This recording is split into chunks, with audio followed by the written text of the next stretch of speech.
Olá, eu sou Gustavo Carrer e esse é o PDV. Todo mundo sabe a importância da comunicação, mas muitas vezes no corre-corre da loja, o cartaz fica desatualizado, a etiqueta não é trocada e as mídias sociais exibem uma promoção que já até acabou. O descompasso entre a estratégia comercial e as campanhas divulgadas pode ser desastroso para o varejista. Em tempos de varejo multicanal, é essencial pensar em como evoluir na divulgação dos preços e ofertas dentro e fora do ponto de venda. Hoje, eu e o Adriano Sambugaro vamos conversar com o Fernando Lauria, especialista no assunto e CEO da Pricefy. Ele vai contar pra gente como a tecnologia pode ser uma ótima aliada nessa maratona infinita da comunicação, que vai do papel aos canais eletrônicos e impacta diretamente na experiência do consumidor. Bora lá para a conversa! Bom, Fernando, a experiência do consumidor é um tema cada vez mais importante e mais estudado no cenário do varejo. Eu queria aproveitar a sua experiência para detalhar o papel exercido pela comunicação nas lojas físicas. Você pode indicar os principais pontos de atenção para o varejista que está escutando a gente em relação à comunicação no ponto de venda? E quais são os problemas ou erros mais comuns? Pô, legal, Adriano, essa pergunta é bem bacana, porque essa comunicação, de fato, na loja é o que a gente enxerga, principalmente nos tempos de hoje, que é um dos pilares, né, do diferencial da entrega, da experiência para o shopper ou o consumidor dentro das lojas. Então, uma das principais diferenciações ali que o varejista tem que pensar é na organização dos dados, né? Sem ele estar com os dados organizados, ele não vai conseguir exercer essa comunicação de uma forma clara e direcionada para o que ele precisa, né? Então a gente, ao longo da nossa jornada desde o começo, né, inclusive esse é um dos grandes motes aí que nasceu a Pricefy, a gente enxergou e conheceu um varejo que ele tinha muito problema com essa organização das informações, né? E aí, já encaixando nessa sua pergunta dos problemas ou erros mais comuns, a gente via e enxerga eventualmente até hoje aquelas etiquetas de preço, né, para não falar do problema de um ser humano, do processo, né, onde tem um ser humano envolvido, mas você vê aquelas etiquetas de preço com aqueles itens abreviados da descrição dos produtos, onde você não consegue interpretar e entender exatamente que produto é aquele, ou aquilo até se torna um meme eventualmente, né, tipo, tem algumas coisas bizarras que a gente vê aí pela internet, mas que é por falta justamente de uma curadoria dos dados. Então eu acho que a organização, a curadoria dos dados é um ponto essencial para resolver uma coisa que a gente já ouve em eventos como o NRF, por exemplo, há muitos anos atrás, já se falando do básico bem feito, né? Então eu acho que eu vou falar do básico bem feito aqui em algumas perguntas eventuais aí que vocês me fizerem. Uma outra coisa também que eu enxergo é o alinhamento da estratégia com a operação. Então, tudo que é definido e que é contemplado ali, criado na estratégia, principalmente no plano com a indústria que é feito, ele tem que estar muito bem, parece até loucura falar isso, né? Mas ele tem que estar muito bem alinhado com a operação. E no varejo, por incrível que pareça, você via muitas coisas desalinhadas, e até às vezes ainda até vê. Mas nessa parte da comunicação, vou dar um exemplo, né? Aí aterrissando na nossa pauta, eventualmente você chegava em lojas onde o que estava sendo comunicado de produto, preço ou promoção, já não estava mais alinhado com o que estava vigente, por exemplo, de uma campanha. Então a operação ela não estava conversando com a estratégia, né? Muito menos com a indústria. Então essa execução ela tem que ser acompanhada e ela tem que ter ferramentas que entreguem esse acompanhamento. A gente tem que olhar os pilares ali, que são as pessoas, as informações, os processos, eles têm que estar muito bem alinhados, pessoas muito bem treinadas. É o tripé, né, o Fernando, de cortando, tipo pessoas, processos e tecnologia. Esse é um tripé que vale para quase tudo no varejo, né? Eu lembro de um exemplo disso que você está dizendo, é muito peculiar, né? Eu lembro de uma rede de supermercados que tinha um garoto propaganda há anos, né? Um ator da Globo que fazia o anúncio, né? E assim, eles decidiram trocar o ator por um outro garoto propaganda, mas assim, houve um atraso na alteração dos cartazes nas lojas. E aí o que aconteceu, né? O pessoal chegava na loja e era um outro ator fazendo a propaganda na TV, e a pessoa chegava na loja e tinha um ator, e era assim, eram novelas que já tinham, né, mudado, né? E aí, assim, o poder da novela no passado era muito, muito grande, né? Então, eu lembro do supermercadista comentar comigo que a pessoa às vezes entrava, se deparava com o cartaz com o outro garoto propaganda e ia embora. Ah, não é aqui a propaganda. Não é aqui Nossa, a promoção. E virava as costas e saía. isso acontece, hein? Então, assim, o que você falou quando você estava contando assim, da questão de alinhar a informação, da comunicação estar alinhada com a estratégia, parece um detalhe bobo, mas assim, a hora que você veicula faz uma propaganda, veicula, coloca na mídia, você tem que estar com a loja preparada para receber esse consumidor, porque ele vai vir com essa informação. Eu imagino que hoje, né, as ferramentas ficaram mais poderosas porque você tem uma dinâmica completamente diferente do que era no passado. Hoje você decide a promoção hoje e já faz amanhã, né, as mídias sociais, né?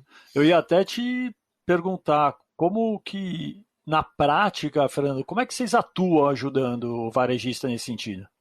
Primeiro a gente tem um alinhamento, um acoplamento muito forte das ferramentas dele, onde eles fazem esse planejamento com a operação, com a loja. Então, a gente traz essa informação em real time para a loja. Então, dessa forma, eu garanto que o que está sendo planejado e estruturado na base deles, na matriz, geralmente, né, da operação, ela é divulgada, disseminada para uma rede que tem 2, 3, 4 lojas, para uma rede que tem mais de 1.000 lojas, isso em tempo real. E isso é extremamente necessário, tanto no início da operação, como no fechamento dessa operação.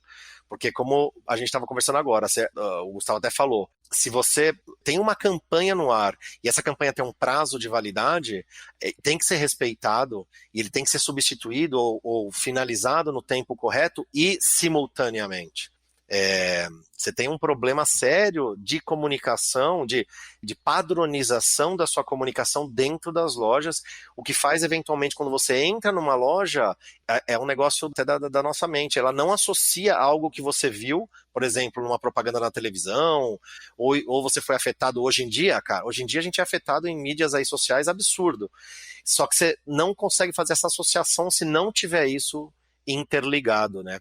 Então foi um dos problemas que a gente encontrou e que, olha só, querendo ou não, a gente chegava em grandes redes, eventualmente, a gente perguntava, olha, a gente faz isso, aí o pessoal fala, não, mas eu não tenho problema com isso. Isso não acontece aqui. Isso não acontece aqui, exatamente. Aí eu falava, não, vamos fazer o seguinte, vamos ver uma loja sua de tal lugar, região, qual que é o preço lá da cerveja tal? Como que tá comunicado tal? Não, mas isso é impossível de saber. Então, você tem um problema, né? Como é que você não sabe como isso está sendo feito lá? Você tem uma campanha vigente, eu tenho certeza que você tem uma campanha vigente. Como que você não sabe isso? E para grandes redes ainda, você tem uma distribuição em determinadas regiões, setores, até mesmo dentro de uma mesma cidade, você tem estratégias totalmente diferentes. Como é que você consegue controlar essa comunicação para essas lojas operacionalizarem isso? Então, esse é o grande problema. E aí, quando a gente fala de erros, quando a gente está falando do processo manual, por exemplo, de cartazeamento, tinha ainda as pessoas que estavam lá no ambiente de loja, que ele é um ambiente caótico, né, na operação do dia a dia, e aí você botava lá as pessoas para fazer, cara, um cartaz troca, não, agora a gente tem que baixar o preço por causa de concorrente, faz um negócio diferente. A todo momento apareciam coisas erradas, com preços errados, com descrições erradas, e eventualmente também a pessoa estava infeliz num trabalho e ela ia lá e fazia alguma coisa de propósito, que isso acontece até hoje, é muito difícil também. Mas assim, são alguns probleminhas que a gente encontrava, mas que geravam grandes resultados negativos, né, grandes problemas aí para varejista. Teve muitos casos de varejistas, teve que vender produto por um preço que não tinha, mas que sem querer foi colocado lá, porque não tinha um controle do processo nem nada, e aí a gente tem aí um PROCON, aí uma vigência pesada em cima que garante, né, o direito ali do consumidor, alguma coisa assim. Então, eu acho que esses são os pontos aí que a comunicação ajuda muito. Ela está muito alinhada e muito sincronizada com o que a estratégia está demandando. Eu lembro de 2 exemplos assim de usar a inteligência, e assim, um na prática, eu me lembro no aeroporto de Madrid, eles têm um um sistema de comunicação que eles sabem o horário que os voos estão desembarcando, e aí a comunicação do Duty Free ele consegue botar na língua, né? Então está desembarcando um voo do Brasil, quer dizer, vai sair um monte de brasileiro passando, vai atravessar o Duty Free naquele momento. Então as mensagens que estão lá nos LEDs são em português, e aí aumentou a taxa de conversão de uma maneira bastante grande. E aí eu tenho uma situação que a gente descobriu, assim, quer dizer, a gente aprendeu usando uma tecnologia da Enwave, que era a questão de identificar alguns momentos numa determinada loja de um varejista que tinham mais homens. Coincidentemente, o dia que tinha jogo de basquete do Flamengo, né? Era uma loja no Rio, e essa loja era próxima. Então, provavelmente os homens iam fazer, frequentado por homens, iam fazer o esquenta ali nessa loja. Então, assim, casando uma coisa com outra, uma inteligência de varejo, uma tecnologia que identifica perfil de sexo, idade, e você casar isso com a comunicação. Eu mudando completamente, não completamente, mas mudando um pouco aqui, eu lembro do varejista que a gente conversou, Gustavo, e que um dos grandes, tentando levar algumas soluções de tecnologia, é que até ver como que você enfrenta isso no seu dia a dia, assim. A gente não conseguia avançar com a implementação da tecnologia, porque no final ele falou assim, olha, eu não tenho nem uma estratégia de precificação. Eu não consigo ter uma estratégia dinâmica de precificação para poder implementar uma solução que a gente estava vendo tal, para conseguir fazer tudo isso que é possível fazer.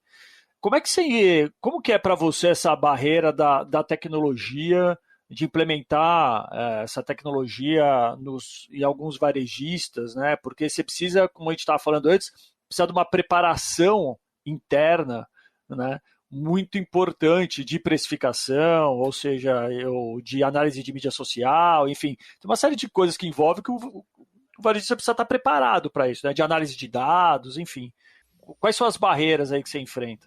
A integração que a gente fala, ela é a nossa principal dificuldade, tá? Você integrar os sistemas do varejista, pra você ter ideia, tem varejista, né, nosso, que a gente integra tipo 10 sistemas para que a gente consiga concentrar as informações e levar esses dados para a ponta, para a loja. Nós temos algumas formas, né? Então, quando o varejista ele não tem nada, por exemplo, como você falou, da precificação, de como que ele cria essa precificação, as estratégias dele de preço, de promoção. A gente tem parceiros que a gente tenta trazer junto, ou a gente começa com ele com um modelo muito básico. Então eu falo assim, eu vou transformar o que você faz hoje na loja, eu vou transformar para você ter um controle dentro de uma ferramenta. Então, por exemplo, hoje na minha loja, um varejo menor, né? Hoje na minha loja eu só precifico os produtos do preço natural e eu faço uma ou duas tipos de promoções diferentes, uma rebaixa de preço somente. Então a gente pega exatamente aquilo que ele faz, que ele tem muito trabalho para operacionalizar aquilo, eu implemento aquilo dentro da minha ferramenta daquela forma e eu já dou essa agilidade para ele.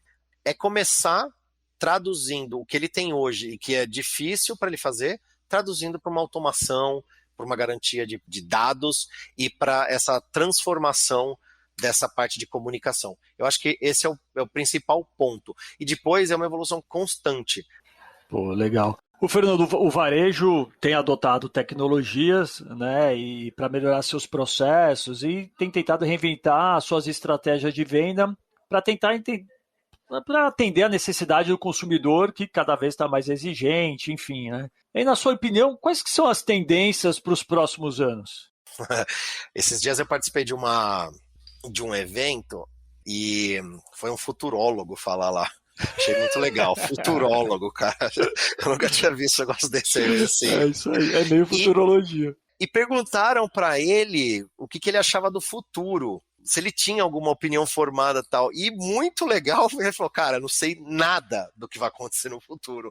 Pior é isso, eu falei, como é que um futurólogo me fala que não sabe nada do que vai acontecer? Então, assim, tendências do varejo eu enxergo também muito difícil de você apostar em coisas, muito pela uma coisa que eu falei lá no começo, assim, enquanto o varejista não entender de fato que ele tem que criar uma base muito sólida, ele não vai conseguir chegar no futuro da forma que precisa, né? Hoje em dia, algumas coisas aí, aí vira até piegas, né, da gente falar que a pandemia ela forçou muitos a destravarem. Então, assim, é um mal que ajudou de um lado, né, a evoluir. Muitos varejistas abriram os olhos para alguns itens que eram muito básicos e que eles precisavam fazer. Essa parte da organização dos dados foi um deles. Por quê? Eles tiveram que ir, por exemplo, para o digital, e no digital, se você não tiver os dados organizados, a informação, questão de estoque, distribuição, assim, desde o mais básico, assim, o cadastro dos produtos estarem correto, categoria, muito bem descrito, se não tiver isso no digital, morreu. Você morre. Então eles tiveram que fazer isso para se preparar. E com a volta, né, com a nossa agora esse retorno aí para as ruas, assim, isso contribuiu, porque trouxe para o físico um pouco dessa evolução que ele teve que fazer. Então, eu acho que a gente tem uma tendência que é essa mistura do digital com o físico, né, que é o phygital, que eles chamam, né, que é você trazer essas duas visões para os dois universos, né. Vou dar um exemplo até da nossa ferramenta, eu consigo trazer uma informação que eu capto do digital. Então, poxa vida, eu tive ali uma avaliação de um produto. Eu capto isso e levo para um cartaz impresso. Na loja, aquele cartaz aparece, esse produto foi bem avaliado e tem até uma descrição daquela avaliação, eu posso levar para o cartaz físico. E isso faz uma diferença enorme. Então, de tendência, que eu acho que é assim, um dos pontos principais, é essa integração cada vez mais contínua e renovada do digital, do digital com o físico. Eu acho que o varejista entender que a tecnologia não é o fim, eu acho que também é essencial para que ele consiga absorver tudo que a gente chama de tendência hoje. Se ele achar que a tecnologia é o fim, ele está morto. Então é o que acontece muito, que vários que vêm conversar com a gente falam, poxa, mas eu coloquei lá, né, a etiqueta eletrônica, não, mas parece não que acontece tá pior. Nada. Tá pior, tá mais difícil. Mas é porque ele não olhou para a parte mais importante, que é dados, pessoas, processos, né? Então, sem isso... Eu faço também uma autoavaliação como fornecedor de tecnologia também. Isso é uma autoavaliação que eu faço em relação a isso. O quanto nós somos responsáveis por isso também. O quanto faz parte do nosso papel fazer a tecnologia acontecer para que ela não seja vista dessa maneira, né? Eu acho que faz parte da nossa entrega a gente entregar os processos, e não as pessoas, mas a gente capacitar as pessoas que estão do outro lado para a nossa tecnologia. Então, eu como indústria, sei lá, eu também faço muito meia-culpa, e isso é um trabalho nosso aqui, assim, eterno, que a gente, né, fica lutando, vendo e falando, porque no final a nossa tecnologia acaba em descrédito também por causa disso. Então, enfim. Você sabe que existe uma palavra que ela foi meio que banalizada ao longo do tempo, que é a palavra de consultor, né? Todo mundo virou consultor, né? Mas eu acho que se a gente trouxer a essência dessa palavra para dentro de casa, a gente vai fazer a diferença. É isso que eu falo aqui no nosso time, desde o time comercial. Porque não adianta nada, eu falo para eles, não adianta nada um varejista que chega pedindo para você etiqueta eletrônica e você vender etiqueta eletrônica para ele e daqui um mês ele entender que, cara, não é nada disso que ele precisava. Então você tem que voltar com as perguntas certas para entender, poxa, como você faz? Me explica o seu cenário atual, me explica as suas principais dores, quais números você tem para me apresentar. Então, assim, é encher ele de perguntas para que você possa entender a situação dele, e aí você falar, cara, não é etiqueta eletrônica que você precisa agora. O que você precisa agora é organizar os dados, vamos transformar o que você tem hoje na loja, e aí depois, num segundo passo, a gente pode falar em etiqueta eletrônica. Concordo plenamente, legal. Você já me começou a responder a minha pergunta seguinte. Como que você enxerga isso? Como que isso pode... essas barreiras, enfim, esses lados do balcão se diluem, essas fronteiras, né, que ainda existem. Sim. Você sabe que tem um cliente nosso que ele se aprofunda muito na questão humanitária, né, das pessoas e tal. Ele participa de um movimento que chama Economia Natural, e tem uma coisa que ele fala que, assim, eu acho fantástica, e que acho que responde muito dessa pergunta. Ele fala o seguinte, que a gente tem que parar com a troca simplesmente de, eu te entrego um produto e você me dá um dinheiro, que é uma troca, né, da economia.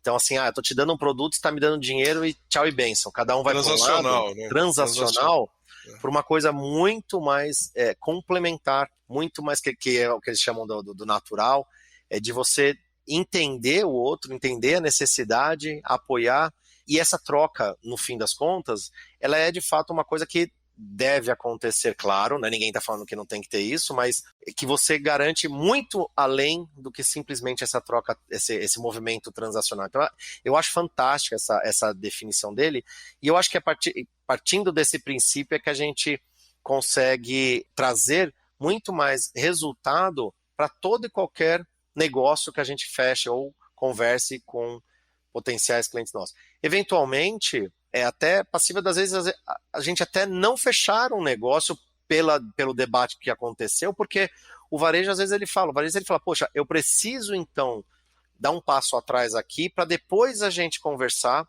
e a gente evoluir isso. E a gente concorda, entra num acordo. Às vezes dói. Às vezes o melhor negócio é aquele que você deixa de fazer. Muitas vezes, né? É muito melhor às vezes você falar um não do que você falar um sim e depois errar, ver que não foi certo. E assim, do outro lado também, o varejista, principalmente, ele tem que estar aberto. Ele tem que estar aberto a entender sobre a inovação, ele tem que estar aberto a aceitar que, cara, dentro da sua casa, tua cozinha tá bagunçada, cara. Sim, eu preciso te falar, sabe? Eu te ajudo, mas tá bagunçada. Pô, Fernando, show! Pra gente encerrar aqui o nosso bate-papo, a gente tem uma perguntinha clássica que traz um pouco da experiência pessoal dos convidados do PDV. O que o varejo ensinou ao Fernando Lauria? Boa. Quando você me pergunta isso, e eu já ouvi, né, em outros episódios vocês fazendo essa pergunta, eu imaginei que ia rolar. Mas duas palavras assim vêm na minha mente, inclusive hoje eu falei aqui no discurso da Pricefy aqui do aniversário aqui nosso de 6 anos. Duas palavrinhas vêm na minha cabeça. Primeiro é resiliência, porque eu vejo o mercado varejista tendo que ser muito resiliente, porque tem um negocinho que acontece que eles dependem, que é da economia, e aqui no nosso país a economia é tipo uma montanha russa, né? A cada momento ela tá de um jeito, a cada instante tem governo e troca de governo, isso e aquilo, e dólar, né? E pressão externa. Então, se o varejista não fosse resiliente, não for, né? Ele não sobrevive, e ele tem que se reinventar muito, né? Então, eu aprendi muito isso, e principalmente empreendedor, né? Quando eu falei que eu ia empreender no Brasil pro varejo, também foi outro momento que deram risada na minha cara. Falaram, você tá maluco da cabeça, né, cara? Tipo, mas eu acho que resiliência é um. E o segundo, eu acho que é a humanização, sabe? Eu aprendi muito a ser mais humano quando eu comecei a conviver com o varejo. Porque a troca que ele tem que ter com pessoas é tão constante. E assim, eu aprendi tanto, assim, até de momentos que eu estive nas lojas, né, que até hoje, né, que eu presencio as lojas, eu estou nas lojas, e eu percebo o quanto que essa troca entre pessoas faz a diferença. Então, o varejo me ensinou muito a ser mais humano. Resiliência, acho que é unânime em quase todas as pessoas que a gente pergunta, é verdade. E putz, graças a Deus, uma das coisas que a gente mais escuta também tem a ver com humanização. Cara, né? que legal. Dizer, putz, como isso é bom, né? E como isso faz diferença também, cara. Então, sem dúvida nenhuma. Pô, legal. Pô, Fernando, super obrigado. Parabéns pelos 6 anos de Pricefy. Muito legal. Puta data sensacional. A gente está gravando no dia do aniversário. Sem E dúvida. obrigado pelo seu tempo aí nessa comemoração para se dedicar a gente aí e compartilhar com a nossa audiência todo o seu conhecimento. Super obrigado. Nossa, eu que agradeço. Acho que é um momento muito bacana. E, sim, como eu falei para vocês, sempre quis trocar uma ideia com vocês, bater esse papo aqui, estava bastante ansioso para conversar com vocês, e foi um papo muito bacana. Espero também que a gente possa contribuir ainda mais, né, para sua audiência aí. Espero que seja um grande sucesso aí para todos nós. Obrigado, pessoal, até mais. O PDV PDV é o podcast que te deixa por dentro do varejo e na trilha da tecnologia. Não perca entre os dias 15 e 18 de maio a cobertura do PDV na APA Show 2023. Siga a gente na sua plataforma de áudio preferida e fique por dentro do que está rolando no universo supermercadista. Até lá!